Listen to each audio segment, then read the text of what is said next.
시청자 여러분 안녕하십니까. 안녕하십니까. 배너TV가 사단법인 배우고 나누는 무지개를 만들었습니다. 다문화 문제, 고려인 문제를 살펴보려고 합니다. 두드림 코리아 첫 번째 시간인데요. 우리말로 두드리다는 뜻도 있고요. 영어로는 두드림, 적극적으로 꿈꾸자 이런 뜻도 가지고 있습니다. 고려인 데니스 김 나오셨습니다. 안녕하세요. 안녕하십니까. 원곡법률사무소의 서치원 변호사 모셨습니다. 안녕하세요. 네. 자기소개 좀 간단히 해주세요. 전 구소련 당시 우즈베키스탄이라는 공화국에서 태어났고 거기에 일단 사범 때 한국어과 나왔습니다. 네. 그리고 그래서 한국말을 좀 많이 배웠죠. 열심히 공부하고 그리고 그 이후로 모스크바에 이사 가갖고 모스크바에 10년 살았다가 최근에 3년 동안은 한국에 와 있습니다. 2014년에 한국에 입국하신 거고요. 예. 네. 서치원 변호사께서는 왜 고려인 문제에 관심을 갖게 되셨습니까? 굉장히 활동을 왕성하게 하시는데요. 네, 예. 제가 한 2년 전에 조정래 작가의 소설 아리랑을 읽었는데 거기에 고려인들의 강제 이주하는 장면이 담겨 있습니다. 그래서 저는 이제 소설적 허구일 것이라고 생각을 했었는데 최근에 고려를 직접 만나게 되면서 그것이 진짜 역사적 사실이구나 이제 깨닫고 큰 충격을 받았고요. 제가 그 원곡법률사무소라고 안산 원곡동에서 다문화 관련 일을 많이 했었는데 이번에 그 고려인 특별법 개정 국민위원회라는 걸 안산에서 만들었습니다. 네. 강제 이주 80주년을 맞이해서요. 네, 거기에서 이제 제가 직업이 변호사다 보니까 법률 개정 관련해서 이제 자문도 하고 역할도 하면서 이렇게 좀 많이 개입을 하게 됐습니다. 지금 사시는 데가 안산에 있는 저 고려인 마을, 떼골 마을. 네네, 성북 삼동인데요. 저희 집에서 한 2.1km 정도 떨어져 있습니다. 네. 아, 그럼 이제 걸어서 다닐 수 예, 있는 거리에. 엊그제도 걸어갔다 왔어요. 네. 데니스 김님도 그럼 안산에 지금 사시는 건가요? 아니, 전 인천 무평입니다. 인천 부평. 아, 거기도 네. 요새 또 많이 사시죠? 거기는 거의 없습니다. 아, 거긴 거의 없나요? 네, 거기는 또 그 공장이나 공당 좀 멀리 있다 보니까 아무래도. 사람들이 그렇게 많이 몰려있지는 않습니다. 알겠습니다. 지금 강제 이주 얘기가 나왔는데 고려인들은 구한 말부터 이제 일제 때 소련, 러시아로 건너간 분들이고요. 그리고 스탈린에 의해서 이제 극동 지방에서 저 우즈베키스탄이나 카자흐스탄 쪽으로 강제 이주를 당한 거죠. 80주년입니다. 네. 부모님으로부터 그때 얘기를 좀 들으신 적이 있나요? 근데 일단 저희 부모님은 우즈벡에서 태어나셨고요. 원래 할아버지는 이북에서 태어나시고 거기서 살아 계셨다가 결국 일제시대 때 러시아 도망가신 거죠. 좀 네, 탈출을 하시고. 탈출? 네. 네. 탈출을 하셨다가 그렇게 이북 다녔다가 근데 어느 날 갑자기 국경을 막아버리고 이제는 귀국이 안 되는 거죠. 그래서 그 이후로 결국 강제 이주 당하신 거죠. 이 강제 이주라는 게 그러니까 금년이 80주년이니까 1937년이죠. 네. 9월. 네, 그렇게 알려져 있죠. 네. 그러니까 접경지대에 살고 있는 한인들은 간첩의 소지가 있으니 일본인과 접할 수 없게 하는 정책이 필요하다. 그래서 스탈린이 고려인 지도자 2,500명을 체포 투옥하고 그리고 나머지 17만 2천여 명을 이제 중앙아시아 지역으로 그냥 이주를 시킨 겁니다. 네. 기록을 찾아보니까 가축 수송 열차에 실려서 30일 내지 40일간 6,000km를 이동했고 네. 열차 내에서만 554명이 돌아가셨다. 이주 첫 해 겨울에 11,000명 이상이 추위와 굶주림으로 사망했다고 합니다. 여기에 대해서는 그 소설을 읽으시거나 또 고려인들과 만나면서 얘기를 해보시거나 따로 드셨던 생각 같은 게 있습니까? 고려인 분들이랑 직접 얘기는 못했고요. 왜냐하면 이게 이제 1세대 분들이실 건데 이제 네. 제가 만나는 분들은 1세대 분들은 잘 없어서 이제 데니스 김 씨도 그렇고 직접적으로 얘기는 못 해봤습니다만 이제 소설은 아무래도 조금 더 과장은 돼 있을 건데 네. 다른 기록을 찾아봐도 그 소설과 크게 다르지가 않더라고요. 그 상황이. 그래서 그런 걸 볼 때마다 이게 참 뭐 결국에 억울한 누명을 씌워서 간 건데 이 부분에 대해서 아직도 이렇게 안 알려져 있고 뭐 제대로 밝혀진 게 아무것도 없다는 게 그냥 놀라울 따름이죠. 네. 소설 내용은 거의 소설 내용 좀 소개해 주시겠습니까? 아리랑 거의 끝 부분에 네, 나오는 제 거죠. 기억으로는 그랬던 것 같고요. 뭐 비슷합니다. 소설도 이렇게 열차에 어느 날 실려가게 되고요. 네. 거기에서 창문도 없는 그런 열차에 실려가면서 난방 장치가 전혀 안 돼 있으니까 뭐 얼어 죽기도 하고 역에 내려서 이제 급하게 밥을 해 먹는데 뭐 일부는 남겨져서 거기서 뭐 그냥 네. 비명행사 하기도 하고 그리고 뭐 오물이나 이런 걸 버릴 데가 없으니까 열차 객차내 뭐 아무데나 이렇게 할 수밖에 없잖아요. 그러다 보면 또 전염병이 돌고 그래서 그것에 대해서 뭐 약도 안 주고 이러니까 또 죽고 뭐 계속 죽는 얘기가 나오는 거죠. 네. 막상 목적지에 도착을 해도 거기 도시나 집이 있는 게 아니라 그냥 벌판이었던 겁니다. 그거에 대해서 조금 들었습니다. 얘기 좀 그냥 해주세요. 습지. 네. 습지에다가 그렇게 왔는데 진짜 뭐 먹을 것도 없고 아무것도 없고 또 그렇다고 해서 농사 지려면 습지다 보니까 뭐 관계 시설도 안 돼 있고 그 다음에 물을 말려야 되고 그렇게 많이 고생하셨다고 듣긴 들었습니다. 그야말로 토구를 파서 그 안에서 몇 년 사신 거잖아요. 네. 그러면 할아버지 때는 그렇다 치고 아버님 어렸을 때는 한참 이때 아닙니까? 기억이 네. 있지 않으실까요? 네. 그러니까 이주 후 그거는- 초창기 기억. 네. 원래 우리 아버지 40년 생이신데 네. 어렸을 때 먹을 게 별로 없어갖고 그 병이 다리 가늘고 막 벼 막 붓고 그 영양실조, 네네네. 펠라그라라고 하던가요? 네. 네 아무튼 그 병까지 아팠대요. 그 당시, 아버님께서 직접 어렸을 네. 때 그리고 먹을 거는 진짜 많이 굶었대요 옛날에. 한국에서도 저 연세 드신 어르신들은 밥 남기면 큰일 난다 그러고 먹을 수 있을 때는 양껏 먹어둬라 그러는데 그런 말씀도 하시던가요? 네, 원래 그 얘기는 왜 알게 되냐면요. 우리도 뭐 어렸을 때 밥 먹다 뭐 더 이상 안 먹겠다 네. 얘기하면은 아버지께서 뭐라고 하셨죠.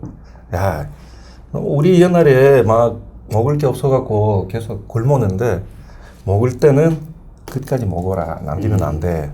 밥은 그렇게 해야 된다. 밥은 끝까지 밥은 먹어야 끝까지 된다. 먹어라. 네.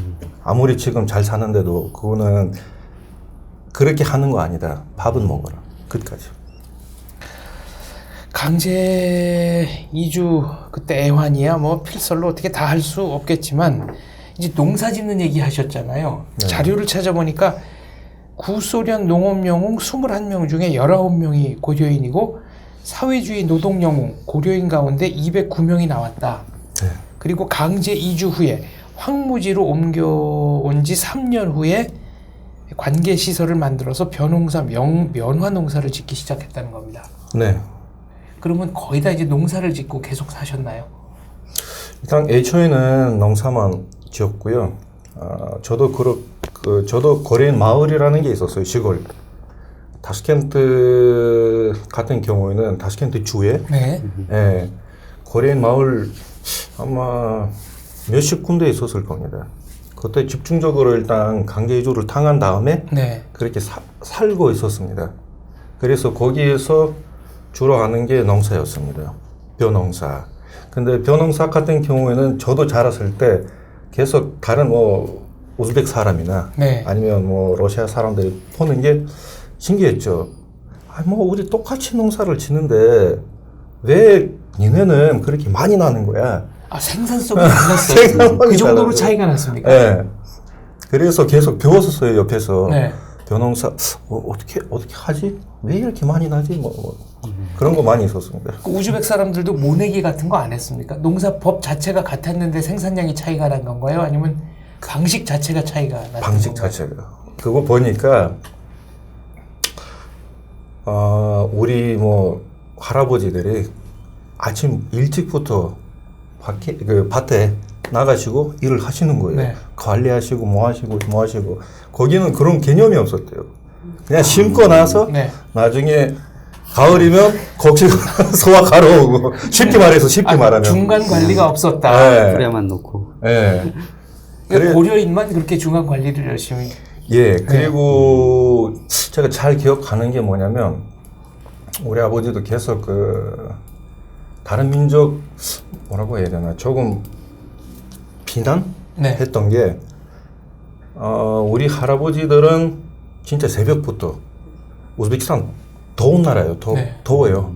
그래서 새벽부터 시원할 때 나가서 관리하시고, 막 더울 때는 잠깐 쉬고, 그 다음에 또 다시 나가시고. 근데 다른 민족 보니까, 뭐, 아침 10시나 뭐, 그때 나가서 막 더울 때 일을 하면 성능이, 생산성이 안 나와요. 네. 농사법 자체도 달랐고, 이 근로 의식이랄까요? 이거 자체가 달랐던 거네요. 네. 그래서 제가 듣기로는 어렸을 때 영문 많다는 게 결국 그거였답니다. 그만큼 일을 열심히 하고, 그리고 무조건 일을 하는 게 아니라 또 머리를 써가면서 우리 어떻게 하면 조금 더 많이 수확하거나 더 많이 할 수 있을까. 그리고 집중. 우리 다 집중해서 다 같이 열심히 하자. 더 잘 살자. 우리는 남기 위해서 열심히 해야 된다. 그런 건 있었습니다. 그런 일이 있었군요. 서 변호사님. 네. 저희가 보통 어떤 역사적인 일을 평가할 때는 이제 현재를 자꾸 기준으로 하니까 그때 분들의 애환을 잘 모르는 경우가 많은데, 강제 이주가 돼서 소련 내 공화국으로 이제 간 분들은 이주나 여행의 자유가 완전히 제한된 거 아닙니까? 네. 일본 인구 외모가 비슷하다는 이유로 경계 대상 소수민족 판정을 받았다는데, 이 정도로 그러면 부자유하게 이렇게 자유 없이 사셨다고 봐야 될까요? 그러니까 자유가 있다 해도 유명무실을 했을 거예요. 왜냐하면 황무지를 개간해서 먹고 살기도 바빴는데 어디를 또 뭐 이동을 하고 하겠어요. 그리고 이동한다는 것도 뭐 어디 내가 가서 아는 데가 있어야 이동을 하는데, 그 허허벌판에 내려놓는데 아는 데도 없거니와 그냥 우리끼리 모여 사는, 그러니까 자유도 없었을 뿐더러 주어졌다 하더라도 유명무실했겠죠. 네. 금년에 그 강제 이주 80주년 기념행사에 관여를 좀 하셨잖아요. 네네. 네. 그때는 의미 있는 얘기가 나온 게 있습니까? 이 당시 경험이라든가 또 우리가 이 강제 이주 역사를 어떻게 좀 공부를 해야 되겠다든가. 공식적으로는 근데 문제 제기가 뭐 활발하게 되진 않았고요. 이제 사석이나 이런 데서 조금 들어본 건 있는데, 일단은 직접 경험자들은 이제 뭐 1세대 분들은 제가 만나질 못했고, 거의 돌아가셨고요. 이제 부전되는 걸 들어봤는데, 이제 굉장히 그 얘기만 해도 좀 목이 메어 하시고, 좀 말을 거의, 그러니까 제대로 된 스토리를 들어볼 수가 없는 뭐 그런 상황이었습니다. 그 정도로 상당히 힘든, 아픈, 그냥 그것만 떠올리면 어려운, 그냥 막 그런 경험이었겠네요. 그런데 이렇게 힘들게 사셨던 분들이 민족적 정체성이라고 그래야 될까요? 그러니까 풍습을 다 유지했다는 것도 또 의미가 있습니다. 단오, 추석 이런 것도 다 지내셨다면서요? 네. 5월 단오랑, 근데 추석은 조금 신기한 게 말 자체가 추석이 아니라 그거를 곡식의 날?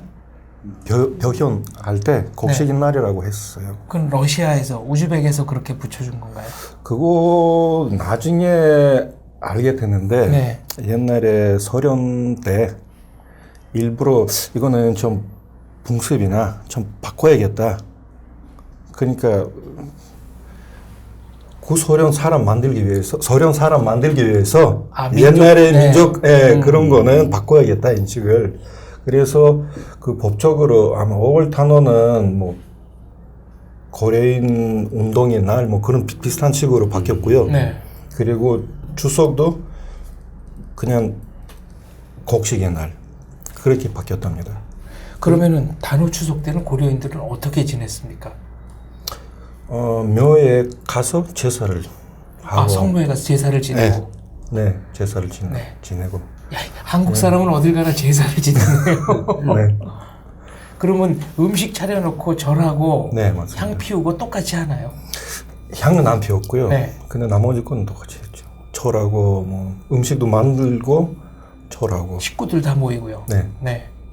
그렇게 했었습니다. 서 변호사님은 혹시 고려인 저 우즈벡이나 카자흐스탄이나 가본 적 있으십니까? 아쉽게도 아직은 못 가봤습니다. 네. 거기 한국 음식을 파는 시장도 옛날부터 있었다면서요? 네. 시장뿐만 아니라 네. 우즈베키스탄, 특히 우즈베키스탄 같은 경우에는 그 일반 시장들이 있잖아요. 벼룩 시장이나 뭐 그런 시장들이 거기 가면은 꼭 고려인 코너 같은 거 있어요. 거기 음식 팔고 있어요. 네. 옛날에는 원래 고려인 아줌마들이 팔았는데 근데 지금 원주민 아줌마들이 팔고 있고요. 왜 고려인 아주머니들은 어디 가시고? 근데 그렇게 됐네요. 네. 그리고 다시켄트 같은 경우에는 제일 유명한 시장 있습니다. 네. 골육 시장이. 거기에 가보시면 아직까지 거린 아줌마들이 팔고 있습니다. 뭐 팔아요? 어떤 물건 팝니까? 일단 고추, 가루, 뭐 네. 된장부터 시작해갖고 그 다음에 반찬 종류.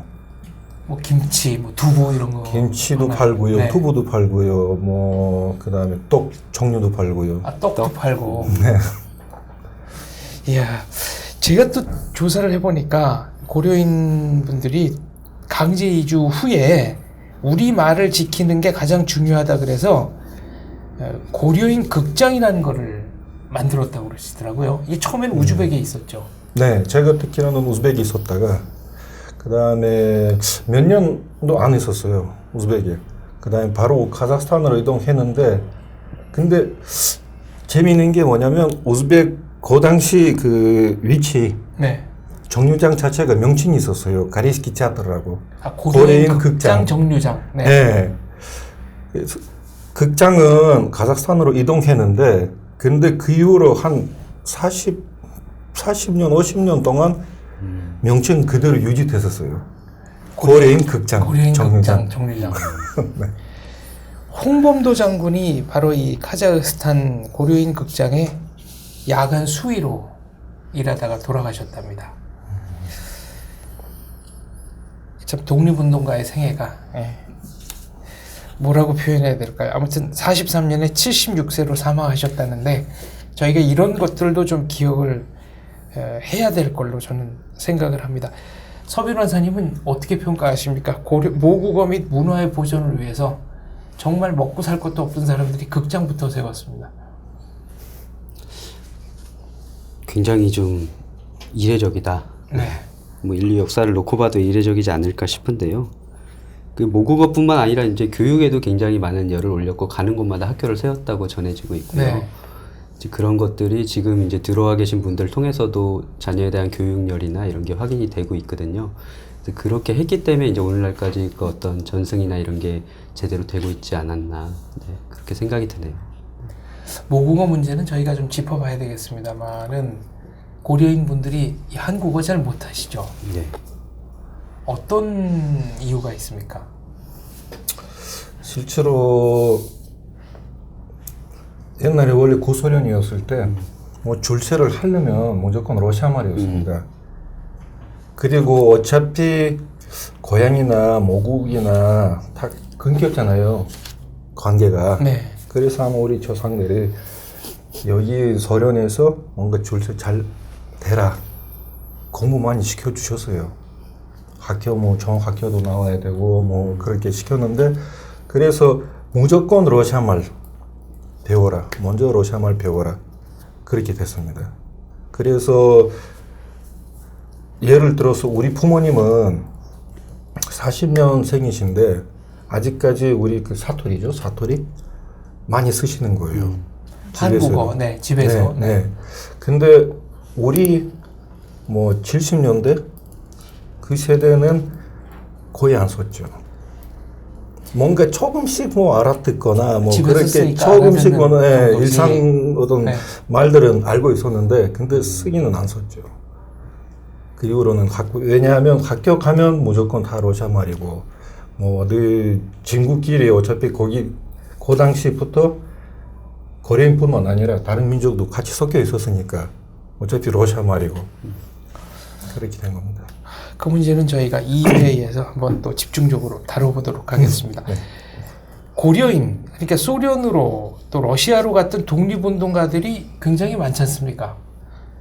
안중근 의사도 블라디보스톡으로 이주해서 독립운동을 했고요. 또 최재형 의병장, 이범윤, 이상설 뭐 이름만 들어도 네.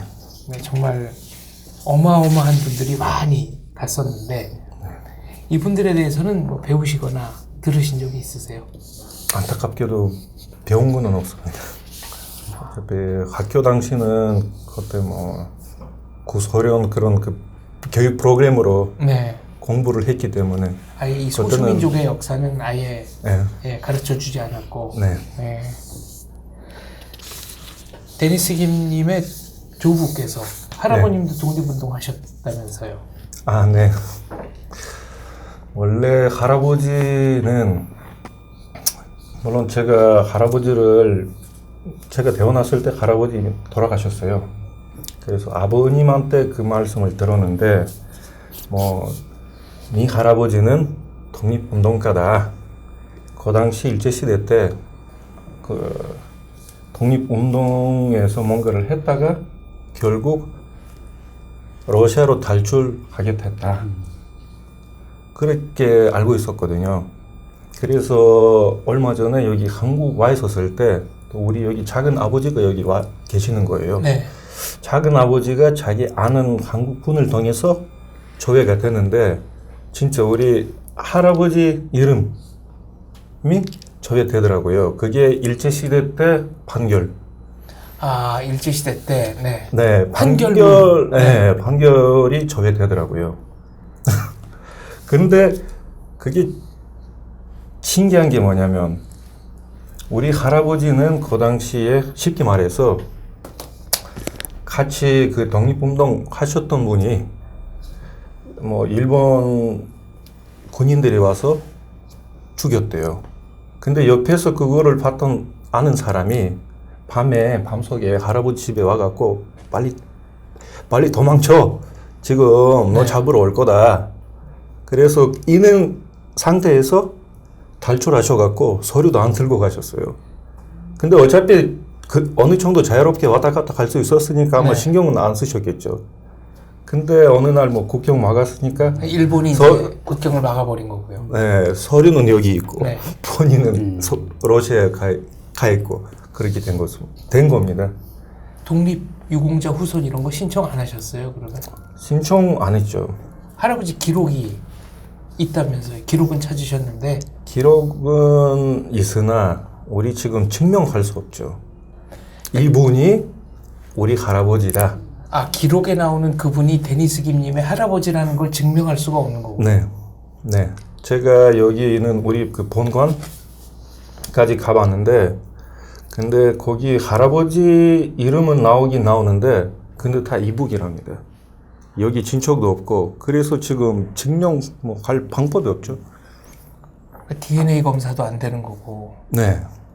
어차피 할아버지는 거기에 살다가 거기에서 돌아가셨기 때문에. 아무래도 이 극동지방이 또 한반도랑 가깝다 보니까 독립운동의 근거지였던 것은 역사적 사실 아닙니까? 네. 그리고 지금 고려인들이 그 후손이잖아요. 근데 우리가 그 점을 좀 잊고 산다고 해야 될까요? 그런 점이 좀 안타깝습니다. 네, 저도 안타깝고요. 그 이유 중에 하나는 아까 이제 이북이라는 단어를 자꾸 쓰시면서 이제 아무래도 함경도나 이런 북쪽에서 넘어가서 거주하신 분들이 많거든요. 근데 지금 우리 아시다시피 분단 현실 때문에 북쪽 이야기 하는 것 자체를 싫어하다 보니까 결국에 뿌리를 얘기할 수 없으니까 그 밑에 가지까지도 다 얘기를 안 하는 이상한 상황이 된 거죠. 야, 참 이거는 빨리 통일이 돼야 네, 맞습니다. 기본적으로 모든 문제가 좀 풀리지 않을까 생각합니다. 강제 이주가 1937년에 있었고 나름대로 자리를 잡아서 그래도 생활을 영위하던 고려인들이 1991년 소련이 해체되면서 또 다른 위기 상황을 맞이합니다. 어떤 겁니까? 일단 구소련 때는 거기 뭐 아시다시피 자체 공화국들이 네. 같은 나라였기 때문에 뭐 우크라이나에서 살고 있던 러시아에서 살고 있던 뭐 우즈베키스탄 살고 있던 같은 구소련이었습니다. 네. 근데 소련이 무너지면서 이제는 1차적으로 흩어지게 됐죠. 흩어져 살면서 또 두 번째 문제가 뭐냐? 원래 소련 무너지기 한 2, 3년 전부터 거기에 원주민들이 우리 곧 독립이 되니까 니네는 빠져나가야 된다. 이건 우리나라다. 그런 거 있었는데 근데 우즈베키스탄 같은 경우에는 다행히 그 당시 대통령이 그거를 막아 주신 거예요. 이렇게 하면 안 돼. 이것도 우리 민족이고 우리 국민이고 우리 같이 살아야 된다 쉽게 말해서 그렇게 됐는데 근데 어차피 그 각 나라마다 국어 있지 않습니까? 네. 우즈베키스탄은 우즈베고 뭐 카자흐스탄은 카자흐스탄어 근데 아까도 말씀드렸지만 우리 고려인 같은 경우는 러시아 말 주로 써왔습니다. 이제 우즈베거를 몰라서 또 소외가 되는 거네요. 그렇죠. 우즈베거를 다시 배우거나 네. 그런 선택이었죠. 그래서 저도 뭐 그렇게 됐지만 학교 졸업하자 결국 러시아 이사 가는 이유가 그거였습니다. 러시아는 어차피 러시아어 쓰니까. 근데 말은 통하니까. 네. 네. 근데 신기한 게 뭐 우즈벡에서도 우리 원주민 아니죠. 물론 많은 코리안들은 우즈벡에서 태어난 코리안들은 우리 고향은 우즈베키스탄이다. 뭐 카자흐스탄에서 태어난 코리안들은 우리 고향은 카자흐스탄이다. 얘기를 하지만 그래도 우리 원주민은 아니죠. 거기서. 그리고 러시아에도 가면 원주민 아니고 그런 이슈는 있습니다. 문제는 이런 경우에 수많은 분들이 이제 러시아로 이주를 했는데 네. 친척들이 이른바 구소련 각 나라에 흩어져 살다 보니까 네. 친척끼리 자유통행을 못하게 됐다는 겁니다. 예. 일단 다행히 아직까지는 비자라는 거 없습니다. 근데 비자까지 만약에 적용이 됐더라면 네. 문제가 심각했겠죠. 그리고 어차피 뭐 경제적인 이유도 있고 다른 나라 아무리 봐도 계속 자주 다닐 수도 없고 그리고 예를 들어서 우리 부모님 지금 우즈벡에서 살아 계시는 거예요. 근데 그 이유가 있는데 우리 아버지 건강 상태로 지금 다른 나라 뭐 이사 가시거나 이제는 그 연세가 아니에요. 네. 네. 그래서 차라리 그냥 우즈벡에서 살아 계시는 게 낫겠다. 우리 뭐 누나랑 형이랑 그렇게 얘기해갖고 그래서 아직도 거기 살아 계시는 거예요.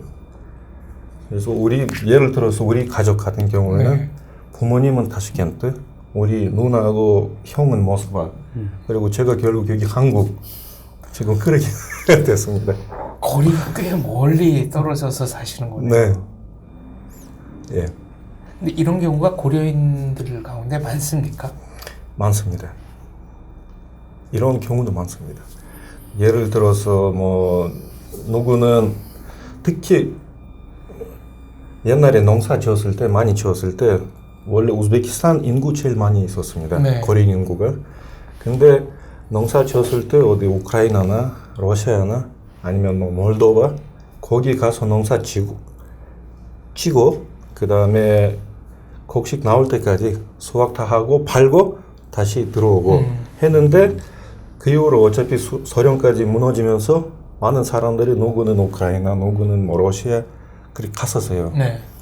예를 들어서 큰 형은 여기 가고 우크라이나 가고 뭐 작은 형은 러시아 가고 또 누구는 우즈베키스탄에서 남아 있고 근데 지금 독립 국가다 보니까 완전 뭐 다른 국가에서 사는 거죠. 그러다 보니까 왕래도 아무래도 자유롭게 못하게 되고 네. 그런 안타까움이 있군요. 서 변호사님께 이것도 한번 제가 꼭 여쭤보고 싶었는데요.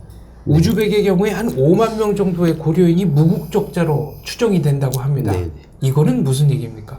국적을 자연히 주는 게 아니었을까요?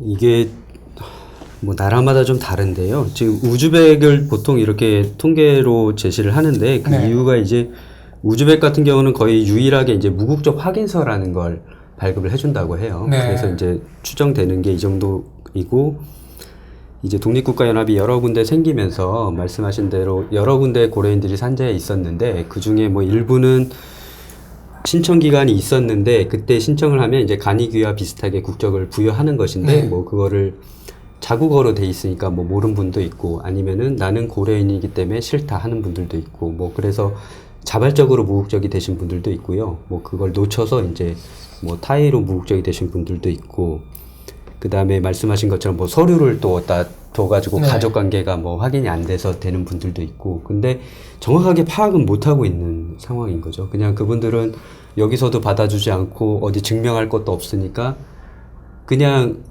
뭐 어쩔 수 없이 뭐 무국적이 된 분들이 많이 있는 거죠. 무국적이면 그분들은 대한민국에 올 수 없는 겁니까? 아예 막혀 있나요? 예, 그게 여권 같은 경우는 그 나라에서 발급을 해줘야 돼요. 네. 근데 무국적자한테 여권을 발급해준 나라는 없거든요. 그렇기 때문에 여권이 있어야 입국이 허가를 받아서 들어올 수가 있는 것인데 여권 자체가 없으니까 대한민국에 들어올 방법이 없는 거죠. 그렇다면 대한민국 정부가 이 우즈벡 고려인 무국적자들을 우리 동포로 인정을 한다거나 할 수 있는 방법은 없는 건가요? 그게 좀 외교적 마찰도 있고 한데 이제 제도 개선에서도 원래 말씀드리려고 했던 건데 최근에 이제 개정안 중에는 그래서 무국적자에 대한 특례를 좀 두면 어떻겠냐 네. 고려인들에 한정해서 그런 입법을 추진하고 있고요. 이제 현재도 그 출입국 관리법 시행 규칙상으로는 법무부 장관의 허가가 있으면 일단은 들어오긴 할 수 있습니다. 네. 근데 이제 현재는 고려인이 그 대상이 아니기 때문에 이용할 수 있는 제도가 없는 것이고요. 그래서 이 부분이 이제 정확한 통계는 아닙니다만 5만 명으로 기재돼 있는데 이제 상당수로 알고 있고 네. 그래서 이분들도 이제 좀 통합 차원에서 사회 통합을 이제 표방하는 정부이고 하니까 더더군다나 좀 모셔올 수 있는 방법을 좀 강구해보자 뭐 이런 단계입니다. 전체 고려인 중에 10%면은 이거는 상당한 숫자지 않습니까? 그렇죠. 네. 지금 탈북민 숫자가 3만 1,000명인데 네. 5만 명이 무국적자다. 2015년 통계를 보니까 네, 고려인 인구가 약 50만이더라고요. 네. 예, 우즈벡에 17만 6천 명, 러시아에 10만 8천 명, 뭐 카자흐스탄 8만 명, 굉장히 많네요. 네. 그럼 자체적으로 하나의 사회를 이루고 사는 거죠. 네. 네. 게다가 지금 독립국가다 보니까 사람들이 아무리 뭐 그 환경에 적응되는 거죠. 그래서 독립국가이다 보니까 우즈베키스탄 어떤 특징이나 그 고려인 자동으로 받아들이고 네. 그 다음에 러시아 특징이나 또 거기 러시아 사는 고려인들도 그대로 뭐 적응되고 받아들이고 또 그런 분리까지 지금 돼가고 있습니다. 분리라면은 그러니까 어떤 말씀을 하시는 건가요? 예, 옛날에 소련 당시는 네. 같은 나라였습니다. 아까 소련이 다 거대한 하나의 네. 울타리였으니까요. 예. 근데 지금은 어차피 독립이 되면서 네. 각 나라가 자기 어떤 길로 나가는 거 아닙니까? 네, 각자 도생, 네, 각자의 길로 나가는 거죠. 예. 근데 그 나라에서 살고 있는 고려인들도 그만큼 변하고 있어요.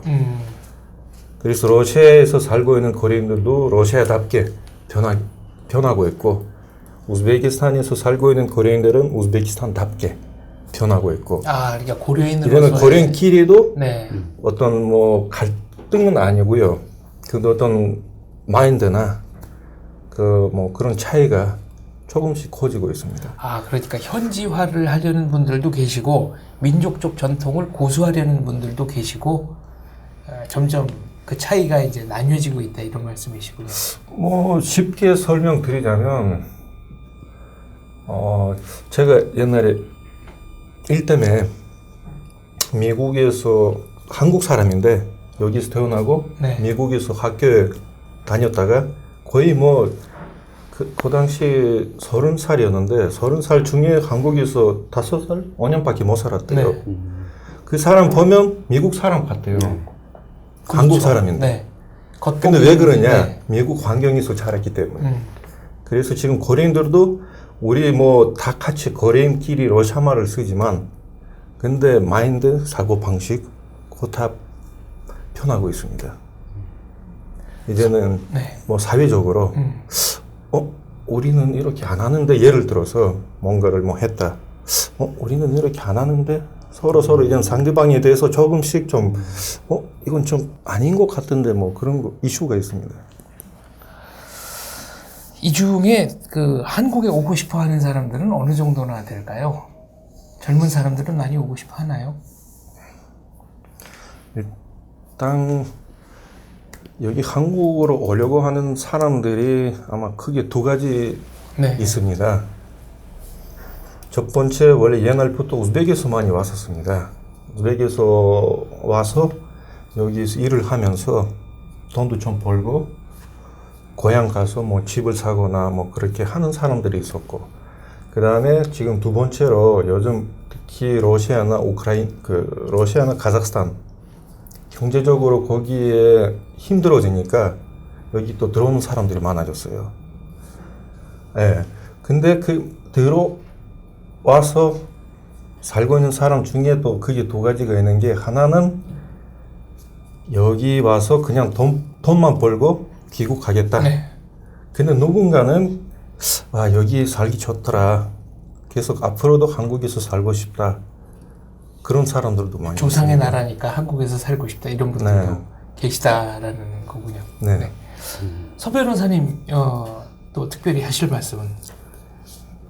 예, 그 무국적 문제는 좀 쉬운 문제는 아니어서 이제 외교적인 문제가 좀 걸려 있어서 우리만 하겠다고 또 되는 건 아니어서 좀 앞으로 좀 슬기롭게 풀어가야 될 것 같습니다. 다른 나라 정부와 이게 관련된 문제라서. 네, 왜냐하면 자국 내에 있는데 이 사람을 갑자기 우리 국민이다 해서 데려가는 거는 굉장히 불쾌할 수 있거든요. 네, 주권을 침해하는 걸로 여겨질 수 있기 때문에. 네.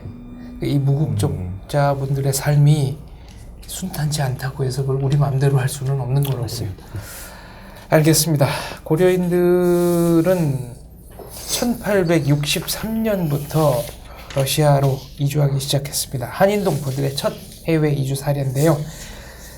그리고 그때부터 많은 분들이 독립운동에 헌신하셨고, 80년 전에는 황무지, 사람이 살지 않는 땅으로 강제 이주를 당해서 그야말로 모든 생애가 아픔으로 점철되어 있는 분들입니다.